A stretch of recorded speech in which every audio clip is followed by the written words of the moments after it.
अस्सलाम वालेकुम नाजरीन, मैं उमियाला नवाज़ और आप देख रहे हैं प्रोग्राम स्पीक आउट। आज के इस प्रोग्राम में हम जिस मौजू के ऊपर बात करने जा रहे हैं और जिस मसले को हम उजागर करने की कोशिश करेंगे वो पाकिस्तान के चंद नौजवानों और तालिब इल्मों का मसला नहीं है, बल्कि तकरीबन हर यूनिवर्सिटी और हर कॉलेज के अंदर जितने भी तालिब इल्म, तलबा और तलबात ज़ेर तालीम हैं, सबका ये मसला पिछली कई दहाइयों से दर्द सर बना हुआ है। और इस मसले को ख़त्म करने के लिए हर इदारे की जानिब से ऐसी बहुत सी पॉलिसीज़, ऐसे बहुत से कवानीन बनाए जाते हैं ताकि स्टूडेंट्स को रिलीफ मिल सके, लेकिन इनका कोई अमली नफाज हमें नज़र नहीं आता। आज की इस नशिस्त में हम इसी मसले को ज़ेर बहस बनाएंगे, लेकिन मज़ीद तफसील में जाने से पहले मैं अपनी मेहमान शख्सियत का तारुफ भी आपसे करवाता चलूँ। मेरे साथ इस वक्त स्टूडियो में मौजूद है मैडम हलीमा सादिया साहिबा, जिनका ताल्लुक़ क्लिनिकल साइकोलॉजी डिपार्टमेंट से है। तो उनसे उनकी जाने बातें हैं। सबसे पहले तो आपका शुक्रिया अदा करना चाहेंगे कि आपने हमारे लिए बिजी शेड्यूल से वक्त निकाला। पहला सवाल मैं आपसे ये पूछना चाहूँगा कि ये जो तालीमी दबाव है, एजुकेशनल स्ट्रेस है, क्या ये हमारे जो एजुकेशन निज़ाम, तालीमी निज़ाम की ख़राबी की वजह से पैदा होता है या ये इसमें हमारे वालिदैन का भी कोई कंट्रीब्यूशन है? Allah Nawaz, first of all I would like to thank कि आपने इतना अच्छा टॉपिक चुना और उसके लिए आपने मुझे स्पीक अप करने के लिए बुलाया। ठीक है, थैंक यू सो मच। आपने ये जो चीज़ कही है ना कि क्या ये दबाव है, माशरती तौर पे मिलता है या ये कौन सा स्ट्रेस है, तो आपने खुद ही से फिगर आउट कर लिया वो रीज़न। और ये एक तरह से हमारा समझ लें कि पेरेंट्स की तरफ से भी आता है, ये बहुत साइडों से आ रहा है। जब वो चीज़ें, डिमांड्स बहुत साइडों से आती हैं, एक्सपेक्टेशंस बहुत सारी साइडों से आती हैं, बहुत सारी साइड्स कवर हो रही होती हैं, तो बच्चे को समझ में नहीं आती कि अब मुझे किसकी डिमांड फुलफ़िल करनी है। क्या मुझे पेरेंट्स जो आइडिया दे रहे हैं उसकी डिमांड फुलफ़िल करनी है, या जो स्कूल में मेरे साथ के जो बाकी फ्रेंड्स हैं, क्या वो जो फील्ड ले रहे हैं, क्या मुझे उस साइड पर जाना है, या वो जो मेरे टीचर्स बताते हैं कि ये वाला जो है तुम्हारा, इसमें जाओगे तो तुम्हें इतना अच्छा स्कोप होगा, तुम्हारी रिस्पेक्ट होगी, तो मुझे इस साइड पे जाना है। तो ये जो हर तरफ से आने वाला एक प्रेशर है, और फिर जब हम इस सारे प्रेशर को अगर बच्चा किसी तरह से डील करने की कोशिश कर ही ले, तो फिर आगे जब वो एक और स्टेप लेता है, एक और सीढ़ी अगला स्टेप लेने की कोशिश करता है, तो वो तालीमी निज़ाम में जाके फंस जाता है। तो अब वो तालीमी निज़ाम नहीं उसको निकलने देता। एजुकेशन सिस्टम है, उसको कहाँ तक कसूरवार माना जा सकता है? हम ये कह सकते हैं कि दोनों चीज़ें जो हैं, आधा आधा ज़िम्मेदार दोनों चीज़ों को हम ठहरा सकते हैं कि किसी हद तक तालीमी निज़ाम में हमें बहुत सारी जो है इम्प्रूवमेंट्स की ज़रूरत है, उसको बदलने की इस हद तक ज़रूरत है कि कई दफ़ा जो निसाब या जो आप करिकुलम कहें कि वो जो हम स्कूलों में, कॉलेजेस में दे रहे होते हैं, उसमें इतनी कंट्रडिक्शन होती है कि स्कूल से जंप लेना कॉलेज में, उसमें इतना फ़र्क आ जाता है, और फिर स्कूल से कॉलेज और कॉलेज से यूनिवर्सिटी, ये जो डिफरेंस है ये बहुत ज़्यादा एक बड़ा गैप जो है वो जनरेट करता है। और उसके बीच में जो एडमिशन का जो प्रोसेस है और जो रिक्वायरमेंट्स हैं, एलिजिबिलिटी क्राइटेरियाज़ हैं, वो इतने ज़्यादा क्लैरिटी उसको सिर्फ उस वक्त तक होती है जब तक वो अखबार में ऐड आता है या यूनिवर्सिटी एलिजिबिलिटी बताती है, लेकिन वो पीछे इतना ट्रांसपेरेंट जो है वो मैकेनिज्म शायद कि हम कह सकते हैं कि वो इतना ट्रांसपेरेंट नहीं होता। अच्छा, बाज़ वक़्त मैम ये देखने में आया कि बहुत से जो पाकिस्तान के तलबा और तलबात हैं, उनका ताल्लुक विलेज एरिया से होता है, बैकग्राउंड एरिया से होता है, तो उनके वालिदैन क्या करते हैं कि अपनी जो ज़रई ज़मीन होती है या जो ज़ेवरात होते हैं वो बेच के अपने बच्चों को शहरों में पढ़ा रहे होते हैं। लेकिन वही बच्चे जब एजुकेशनल सिस्टम की ख़राबी की वजह से फेल होते हैं तो वो इतने डिप्रेस होते हैं कि वो सुसाइड पे उतर आते हैं। तो फिर इसमें एजुकेशनल सिस्टम ये जो है, इसको हम तो 100% तक इसको कसूरवार मान सकते हैं या नहीं मान सकते? हम इसलिए इसको 100% नहीं मानेंगे क्योंकि देखें, अगर हम देखें तो पाकिस्तान को कि इसको अभी बने हुए कुछ साल हुए हैं, और जितने साल इसको बने हुए हैं ये इम्प्रूवमेंट की तरफ जा रहा है।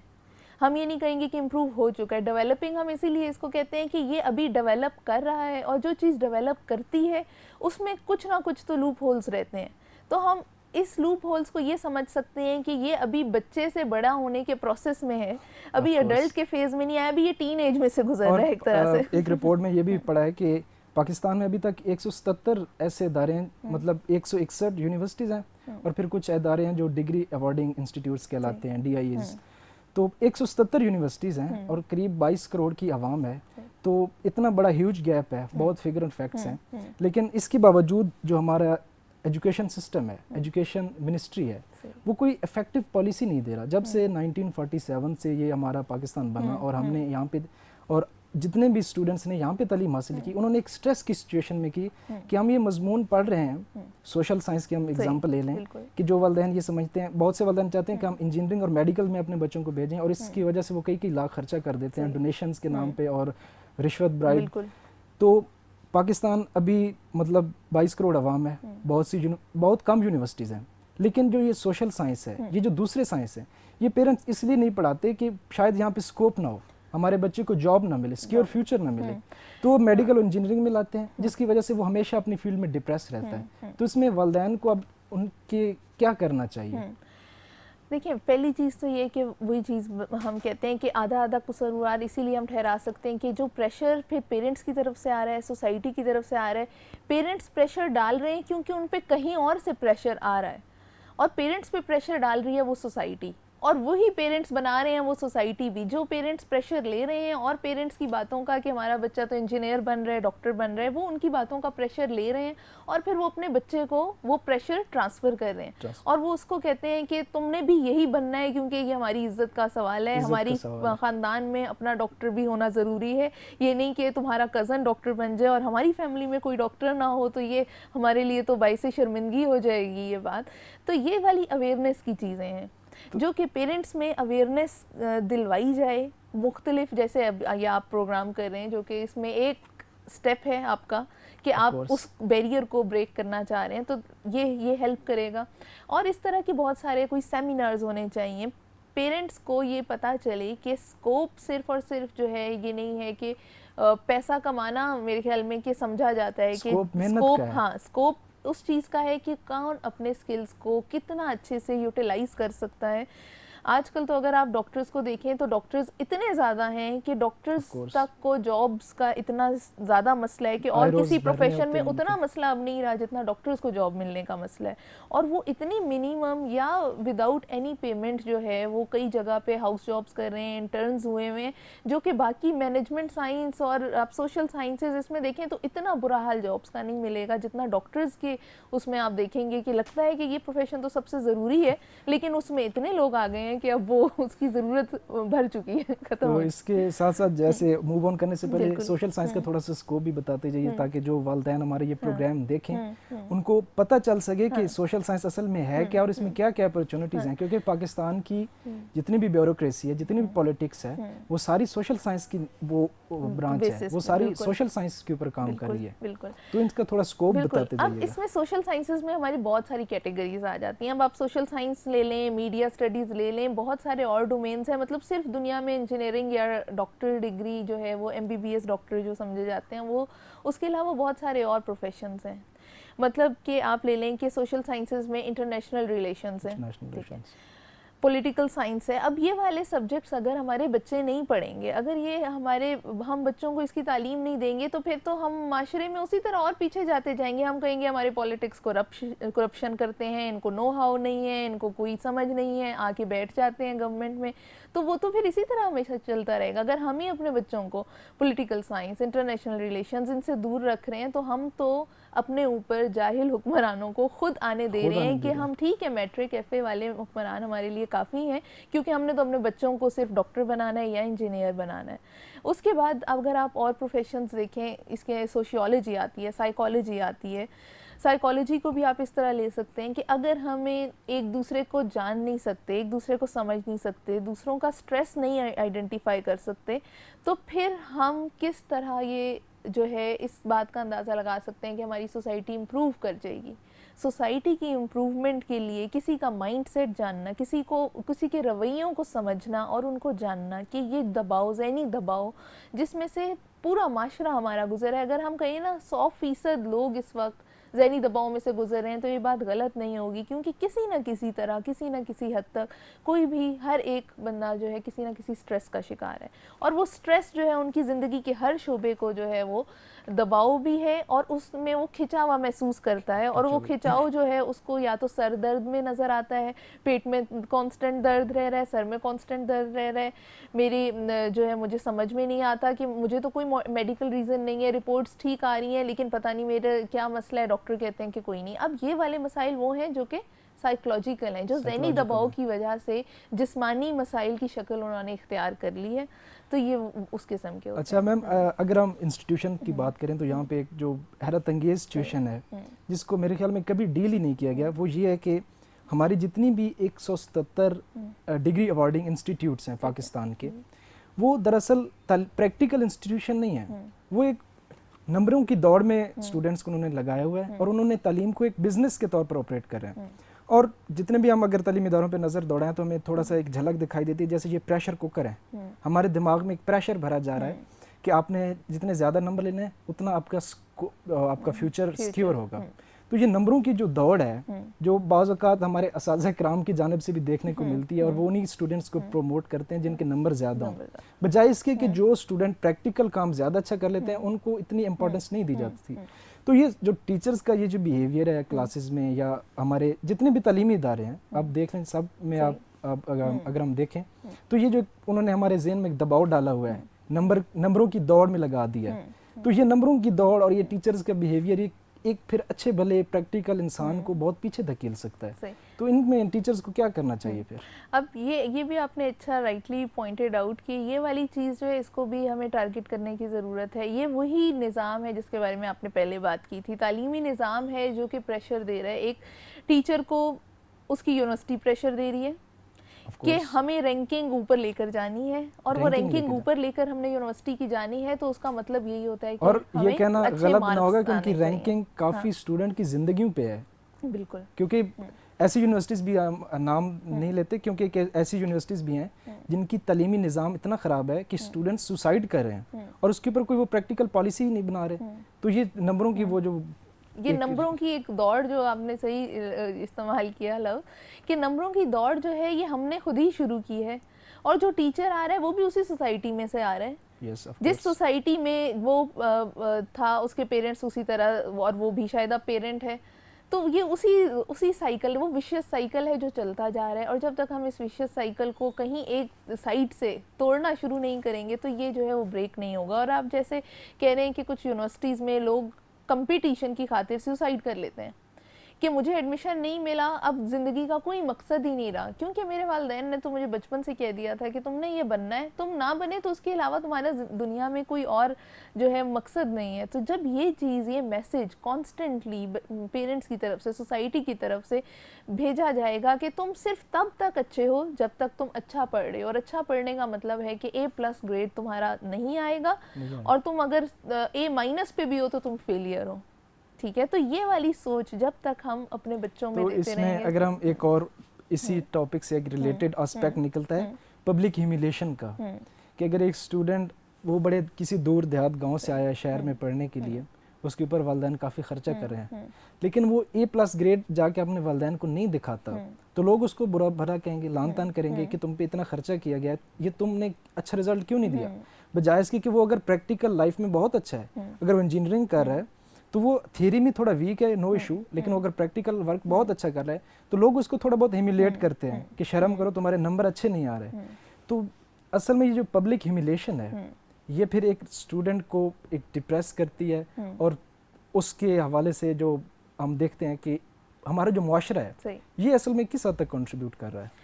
माशरा तो हमारा हर तरह से कंट्रीब्यूट कर ही रहा है इस सारे सिनेरियो के अंदर। उसमें दूसरी चीज़ ये है कि जो आपने मुझसे पूछा ना कि ये किस तरह से हम इसको टैकल किस तरह से कर सकते हैं, अगर हम इसके टैकल करने के पॉइंट की तरफ आएँ तो अब जो हमारा माशरा बन गया उसको तो हम एक तरह से मैसेज दे सकते हैं कि ये वाली चीज़ें जो हैं आपके बच्चे की जहनी सेहत के लिए इतनी नुकसानदेह हैं जो कि आपको भी इतना ज़्यादा नुकसान पहुंचा रही हैं। दूसरा, उस बच्चे के साथ ये काम किया जा सकता है कि जैसे यूनिवर्सिटीज़ हैं आजकल उनमें अवेयरनेस भी आ रही है और ये ऐसा वो कर भी रही हैं, स्टेप ले रही हैं towards the wellness of their students, कि वो अपने स्टूडेंट्स की साइकोलॉजिकल इमोशनल हेल्प किस तरह कर सकते हैं। तो ऐसा यूनिवर्सिटीज़ ने कुछ प्रोवाइड करती हैं जो साइकोलॉजिकल सर्विसेज प्रोवाइड करती हैं, जैसे कि इधर आपकी बहरिया यूनिवर्सिटी में भी जो है वो एक सेंटर है वेलबींग सेंटर के नाम से, वो भी ये सर्विसेज प्रोवाइड करता है। और इधर पिंडी इस्लामाबाद में और यूनिवर्सिटीज़ हैं, GC यूनिवर्सिटी लाहौर है जहाँ पर जो है काउंसलिंग सर्विसेज अपने स्टूडेंट्स को वो देते हैं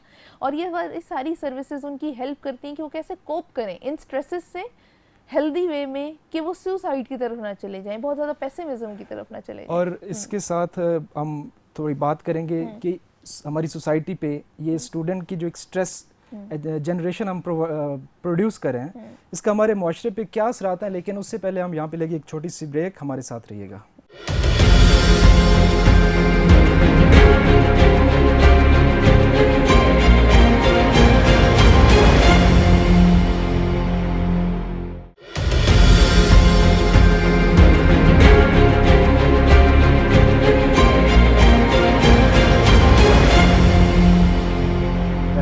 यहाँ पे हम बात कर रहे थे एजुकेशनल स्ट्रेस की, कि उसके हमारे माशरे के ऊपर क्या असरात पड़ते हैं। तो मैं ये पूछना चाहूँगा कि जो हम एजुकेशन, ये हमारे अपने जितने भी स्टूडेंट्स हैं पाकिस्तान में पढ़ रहे हैं, उनको एक स्ट्रेस वे में हम लेके चल रहे हैं, और जब वो पास आउट होते हैं और माशरे में आते हैं तो वो एक डिप्रेस्ड जनरेशन हम एक्चुअली प्रोड्यूस कर रहे हैं। तो इस डिप्रेस्ड जनरेशन की वजह से हमारा जो एक प्रोग्रेसिव और एक तरक्की में एक गैप आ रहा है, इसको किस हद तक मिनिमाइज हम कर सकते हैं? देखिए, जब हमने अगर स्टेप्स ले लिए, हेल्दी स्टेप्स ले लिए कि हम उस प्रेशर को अगर ख़त्म करने की कोशिश कर रहे हैं, तो हम उसको पॉजिटिविटी की तरफ ले जा सकते हैं। लेकिन जब हम नहीं कोई स्टेप ले रहे हैं, तो अभी क्या हो रहा है कि जो बच्चा अपनी मर्ज़ी का प्रोफेशन नहीं लेता, अपने पेरेंट्स की मर्ज़ी से प्रोफेशन लेता है और उसमें आगे डिग्री हासिल करने के बाद वो उस फील्ड में जॉब ले लेता है, और जब वो जॉब ले लेता है तो 1 साल होता है, 2 साल होता है, आप कह सकते हैं कि हमारी हर ट्रांजिशन में एक हनीमून पीरियड होता है। जब भी वो ट्रांजिशन होती है तो वो स्टार्ट में सब कुछ अच्छा लगता है, लेकिन बाद में जो है वो चीज़ें जब वो वाइडर अवे होती हैं तो फिर उसकी रियलिटी सामने आने लगती है। अब वो बच्चे को नई जॉब मिलेगी अपनी फील्ड में, वो कहेगा चलो यही प्रोफेशन मेरे लिए अच्छा था, मेरे पेरेंट्स ने कितना अच्छा डिसाइड किया। लेकिन साल के बाद, 1.5 साल के बाद वो एप्टीट्यूड जो उसकी पर्सनैलिटी के अंदर है ही नहीं, जो पार्ट ही नहीं है उसकी पर्सनैलिटी का, जब वो एप्टीट्यूड उसका लिंक नहीं करता उस जॉब के साथ, तो वो देखता है कि ये मुझे इसमें से खुशी नहीं, मुझे इस जॉब में एम्प्टीनेस नज़र आती है, जिसमें मेरे पास सारी मुझे मॉनेटरी गेन है, मुझे जॉब से सैलरी मिल रही है, इंसेंटिव मिल रहे हैं, लोग मुझे रेपुटेशन अच्छी है, लोग मुझे एक्नॉलेज करते हैं, मुझे रिस्पेक्ट मिलती है, लेकिन एक एम्प्टीनेस है जो मेरी ख़त्म नहीं होती। अब ये वो एम्प्टीनेस है जो कि उस फ्रीडम को ना मिलने से हुई, जो कि उसको अपने प्रोफेशन में चाहिए था, जो उसको अपनी फील्ड और डिग्री को सेलेक्ट करने में चाहिए था। अब ये एम्प्टीनेस फिल नहीं हो सकती जब तक कि ये वो ना करे जो इसका एप्टीट्यूड है। एप्टीट्यूड वो मेन चीज़ है जिसकी हमें अवेयरनेस देने की ज़रूरत है कि हर एक का एप्टीट्यूड डिफरेंट होता है। अगर कोई म्यूज़िक की तरफ जाता है तो हम उसे कहते हैं ये तो बिल्कुल ही फालतू काम कर रहे हैं, इससे ज़िंदगी तो नहीं गुजरती ना, ज़िंदगी गुजारने के लिए तुमने क्या करना है, म्यूज़िक से तुम्हारी ज़िंदगी नहीं गुजरेगी। तो ये वो चीज़ है, ये एप्टीट्यूड है जिसकी हमें फ्रीडम देना चाहिए बच्चे को। और वैसे भी वो कहते हैं ना मैम कि सबसे बड़ी अयाशी ये है कि जब आपका काम, आपका वो, जब आपकी पसंद आपका काम बन बिल्कुल जाए, जब वो पैशन बन जाएगा, पैशन बन जाए, तो वो उसकी लाइफ को पैशन फूड देगा, उसकी साइकोलॉजिकल वेलबींग को वो चीज़ फूड देगी। जैसे हम कहते हैं ना, हमें अपनी फिजिकल बॉडी के लिए फूड चाहिए, खाना खाते हैं तो हम जिंदा रहते हैं, तंदुरुस्त रहते हैं, बिल्कुल ठीक रहते हैं। तो हम साइकोलॉजिकल फूड को मिनिमाइज कर देते हैं क्योंकि वो हमें नज़र नहीं आता, और जो चीज़ हमें नज़र नहीं आती हम उससे पूरी तरह इनकार करने के लिए बहुत ज़्यादा खुश भी रहते हैं कि वो चीज़ हमारे सामने नहीं है तो हम उसका इनकार कर सकते हैं। तो ये साइकोलॉजिकल फूड हमें कहाँ से मिलता है? उन एप्रिसिएशन, एक्नॉलेजमेंट, अपने एप्टीट्यूड को फूड देना कि अपनी पर्सनैलिटी जो चाहती थी वो चीज़ मैंने अचीव की, वो आपको एक वो सेटिस्फेक्शन, इनर सेटिस्फेक्शन देती है। जब हम सिर्फ आउटर सेटिस्फेक्शन पे जाते हैं तो वो हमें डिस्कम्फर्ट देती है। और जो मैम ये वालिदैन उम्मीद लगा के बैठे होते हैं कि हमारे बेटे ने मेडिकल में एडमिशन लिया तो उसने 5 साल में डॉक्टर बन जाना है, तो फिर उसकी लाइफ सेट है। तो वालिदैन की जानिब से ये जो उम्मीदें होती हैं, किसी ने इंजीनियरिंग भी लिया, सोशल साइंस में लिया, तो ऑफ कोर्स हर वालिदैन की जानिब से कुछ ना कुछ अपने बच्चों से उम्मीदें जुड़ी हुई होती हैं। तो वो बच्चे जब उम्मीदों के ऊपर पूरा नहीं उतरते, जो कि एक सबसे इसकी बड़ी वजह यह है कि क्लास डिफरेंस है। जब बैकग्राउंड और लो लेवल एरिया से बच्चे आते हैं एलीट क्लास के एलीट क्लासेस यूनिवर्सिटीज़ में, तो वो उनके साथ कम्पीट नहीं कर सकते। तो उनके दरमियान जो गैप होता है वो उनको हमेशा एक स्ट्रेस्ड, एक डिप्रेस्ड की सिचुएशन में रखता है। इसमें अब 2 चीज़ें जो आपने मुझसे पूछी हैं, इसमें अब मैं आइडेंटिफाई करूँगी 2 चीज़ें। पहले मैं एक चीज़ का जवाब ही आपको देना चाहूँगी कि जो आपने कहा ना कि पेरेंट्स की तरफ से आने वाला जो ये स्ट्रेस होता है, ठीक है, कि पेरेंट्स ने दिया कि ये वाला प्रोफेशन होना चाहिए, ठीक है, वो अब रिक्वायरमेंट्स है पेरेंट्स की तरफ से, ठीक है। अब पेरेंट्स ने वो रिक्वायरमेंट जो उसको दी है बच्चे को, अब उसको वो compete करने की एक उसमें दौड़ में उन्होंने लगा दिया कि ये तुमने हमारी मर्जी के गोल को जो है वो अचीव करना है, ठीक है, जैसे हम तुम्हें कह रहे हैं तुमने उस चीज़ को जो है वो अचीव करना है। दूसरी आपने क्या चीज़ बताई? ये गैप है कि क्लास गैप। बिल्कुल बिल्कुल, एक तो ये क्लास गैप होता है, फिर अगर कोई किसी बैकवर्ड एरिया से आ रहा है और वो किसी यूनिवर्सिटी में आता है, यूनिवर्सिटी में तो आने वाले बहुत सारे डाइवर्स क्लासेस से लोग होते हैं और वो हाँ ऑल ओवर पाकिस्तान से होते हैं। उसमें एक्सेंट का सबसे पहला इशू आता है कि वो कैसे बोलते हैं, बाकी लोग बुली करेंगे, बाकी स्टूडेंट्स बुली करेंगे, उनका भी फर्स्ट एक्सपोजर है यूनिवर्सिटी में और वो कहते हैं यही तरीका है एक दूसरे के साथ एडजस्ट करने का कि कौन किसको बुली करे, कौन किसका मजाक उड़ाए, तो you are going to have some sort of value in that space. तो ये वाली जो चीज़ है बुलिंग शुरू हो जाती है। अब इसमें एडजस्टमेंट इशूज़ हैं, अगर हम इसकी बात करें तो ये हैं वो एडजस्टमेंट इशूज़ जो कि ट्रांजिशन की वजह से आते हैं। जब हम अपना माहौल छोड़ के किसी नए माहौल में जाते हैं, चाहे वो अपना शहर छोड़ के दूसरे शहर में जाएं या अपना मुल्क छोड़ के जाएं, अपना कॉलेज छोड़ के ही दूसरे कॉलेज में चले जाएं, ये सारी ट्रांजिशंस हैं और इन सब के बीच में एडजस्टमेंट के इश्यूज आते हैं। और वो इश्यूज ये होते हैं कि बंदा अपना कॉन्फिडेंस लूज़ करने लग जाता है, बंदा जो है वो स्ट्रेस में आ जाता है, डिप्रेस हो जाता है, भूख नहीं लगती, खाना खाने को दिल नहीं कर रहा, नींद पूरे 8 घंटे नहीं आ रही है, फ्रेंड से मिलने का दिल नहीं करता, जो चीज़ें इंटरेस्ट थे वो ख़त्म होने लग गई। ये सारे एडजस्टमेंट इश्यूज़ जो हैं ये उनका साइन और सिम्टम होता है कि ये वाले सिम्टम्स जो हैं वो एक्सपीरियंस कर रहा है। तो इनको टैकल करने के लिए वो फिर हम प्रोफेशनल केयर एक अलग तरह से होती है कि वो किस तरह से उसको दी जा सकती है, उसको कितना एट होम फील करवाया जा सकता है। अब इसमें कुछ हद तक रोल जो है हमारी यूनिवर्सिटीज़ का भी होता है कि वो कैसे एट होम फील करवाएँ उन बच्चों को कि जो कि आए हैं बहुत सारी डाइवर्स क्लासेस से और जगहों से। तो इसके साथ क्या सॉल्यूशंस हैं कि हमारे जो तालीमी इदारे जितने भी पाकिस्तान के हैं, स्कूल्स हैं, कॉलेजेस हैं, यूनिवर्सिटीज़ हैं, उनमें ऐसी कौन कौन सी पॉलिसीज़ होनी चाहिए कि जिनकी वजह से स्टूडेंट्स को कम से कम रिलीफ मिले, और कम से कम उनको एक डिप्रेस सिचुएशन से बाहर निकलने का मौका मिले, एक रिलीफ मिले, और हमारे जो वालिदैन की जानिब से जितनी भी एक्सपेक्टेशंस होती हैं, जो वो उम्मीदें हमसे लगा के बैठे होते हैं, तो उनके लिए आप क्या पैगाम देना चाहेंगे? बिल्कुल, अब देखें पेरेंट्स की ये वही वाली बात है कि एक होती है होप या एक कह लें एक होती है विश और एक होती है कि एक्सपेक्टेशन। विश और एक्सपेक्टेशन में फ़र्क सिर्फ इतना है, विश ये होती है कि मैं ये चाहती हूँ कि तुम अगर डॉक्टर बन जाओ तो कितना अच्छा हो, और एक्सपेक्टेशन ये है कि तुमने डॉक्टर बनना है, ठीक है, क्योंकि एक्सपेक्ट कर लिया है मैंने कि तुमने डॉक्टर बनना है, अगर तुम डॉक्टर नहीं बनोगे तो अब इसको हमें गैप को मिनिमाइज करना है। हमने उन एक्सपेक्टेशंस को विश की जगह पर ही लेकर जाना है, क्योंकि जब तक वो विश रहती हैं तो चाहे वो अचीव हो जाए या ना अचीव हो, हम एक्सेप्टेबल मोड में रहते हैं। अगर वो एक्सपेक्टेशन बन जाए तो फिर हम अपने आप को जज करते हैं, एक्सपेक्टेशन से मीट किया या नहीं किया, नहीं किया तो फेलियर, कर लिया तो पास। तो यहाँ पे एक जो वो बहुत ही एक हेक्टिक सिचुएशन हमें नज़र आती है कि बचपन में हमें सिर्फ बताया जाता है कि आपके पास मेडिकल है, इंजीनियरिंग है, लॉ है, या फिर कुछ ऐसी 2-3 और फील्ड हैं, केमिस्ट्री, बायोलॉजी, फिजिक्स वगैरह।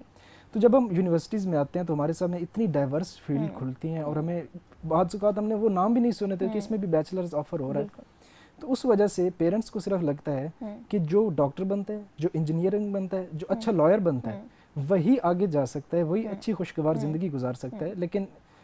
इस चीज़ ने स्टूडेंट्स को काफ़ी डिप्रेस किया हुआ है। तो उन वालिदैन के नाम फिर आप क्या पैगाम देना चाहिए कि उनको किस वे से अपने बच्चों को अडॉप्ट करना चाहिए? उनके लिए यही पैगाम हो सकता है कि आप जो है,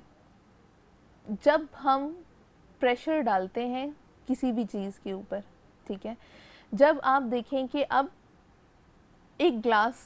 है, उसमें आप पानी भरते हैं, वो ऊपर तक पानी पहुंच जाता है, उसके बाद उसमें आप एक कतरा भी डालेंगे ना तो उसने पानी ने नीचे स्पिल ही करना है, वो उसने गिर ही जाना है उस पानी ने। तो हमारे लिए सबसे बेहतर स्ट्रेटेजी एज अ पेरेंट भी यही है कि हम उस ग्लास में उधर तक ही प्रेशर डालें कि जहाँ तक वो बियर कर सकता है, और वो बियर सिर्फ वहीं तक कर सकता है जो कि सोशली एक्सेप्टेबल लेवल है। जब हम उसमें उस ग्लास की लिमिट से ज़्यादा प्रेशर डालेंगे तो उस बच्चे की पर्सनैलिटी शटर हो जाएगी। तो हमें समझने की ज़रूरत है कि हमारे बच्चे, हमारे जो हैं, उनकी क्या विशेज़ हैं, वो किन डायमेंशंस में जाना चाहते हैं, उनकी एप्टीट्यूड्स क्या हैं, और इसको जानने और समझने के लिए हमारे लिए ज़रूरी है कि हम अपने बच्चों को कुछ टाइम दें। वो टाइम जो कि गैप आ चुका है अब बच्चों में और पेरेंट्स के बीच में, वो जनरेशन गैप है, उस जनरेशन गैप को आप कम्युनिकेशन के थ्रू कवर कर सकते हैं। आप जब तक जानेंगे नहीं, जब तक